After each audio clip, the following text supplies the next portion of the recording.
Hello, my name's Craig Seibert, and this short webinar is called The Joseph Calling. And let me make note of this even as I begin.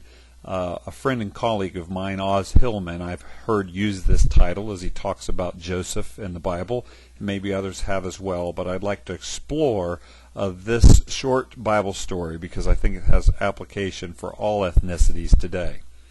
In Genesis 30 through Genesis 50, the story of Joseph is told, and I think it's notable that God has decided to use 20 chapters to describe this story, and I think it places an emphasis for us to understand it well. Joseph's father was Jacob. He later was named Israel and kind of became the father of 12 sons, not kind of, but became the father of 12 sons that became the 12 nations of Israel. Joseph was born 11th out of the 12 sons.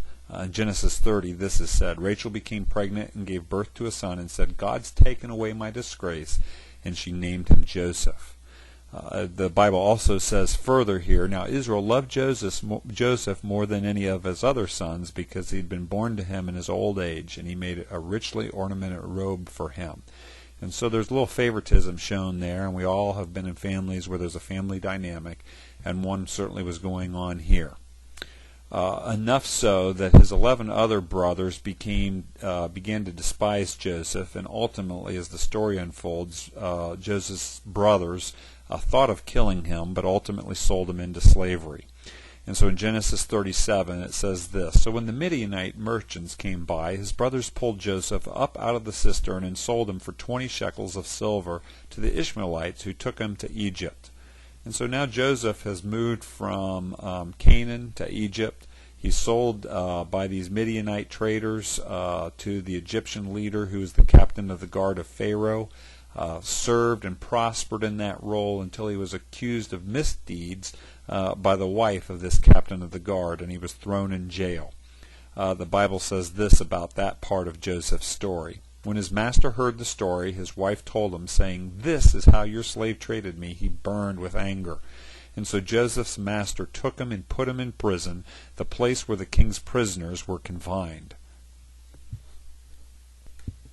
So Joseph spent a long time in prison. He interpreted some people's dreams in prison. They forgot about him there, and then years later, those people that were in prison that Joseph helped remembered him and spoke of his name to Pharaoh.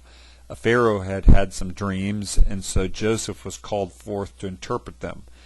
He interprets Pharaoh's dreams and is actually put second in charge of Egypt, because in his interpretation he said to the Pharaoh that there was going to be 7 years of plenty followed by 7 years of famine.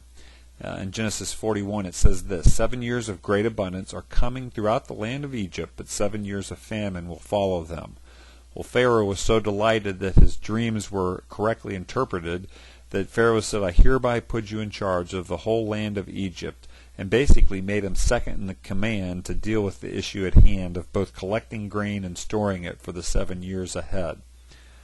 Joseph ended up saving Egypt and the surrounding countries because of the position that he assumed in Egypt. And in Genesis 41 it says, And all the countries came to Egypt to buy grain from Joseph because the famine was severe in all the world.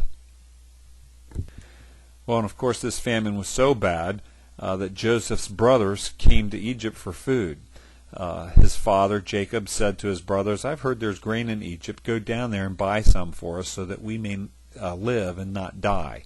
And so the brothers went down to Egypt to buy grain, and upon coming down there, Joseph, through interacting with them, initially keeps his identity secret, and then he reveals the secret because he instantly knows that they're his brothers. And this is what he said as he spoke to them after them not seeing him for many, many years. And now do not be distressed, and do not be angry with yourselves for selling me here, because it was to save lives that God sent me ahead of you. For 2 years now there has been famine in the land, and for the next 5 years there will not be plowing and reaping. In essence, what Joseph was saying was this: what man intended for evil, that is, you selling me into slavery, God intended for good. What man intended for evil, God intended for good.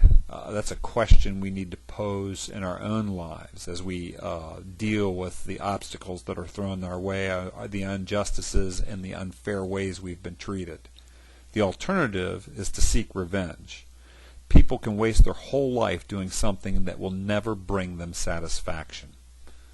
So my question is, with the ways that you've been mistreated, either personally or even your whole group of people have been mistreated, will you walk in the Joseph calling that God has for your life? There are people that will support you and follow you if you do. Live out your Joseph calling. Racism and racial tension will fade away if we commit ourselves to God and seek to live out our Joseph calling. And the world needs leaders like you that live in that calling. My name's Craig Seibert. Thanks for listening.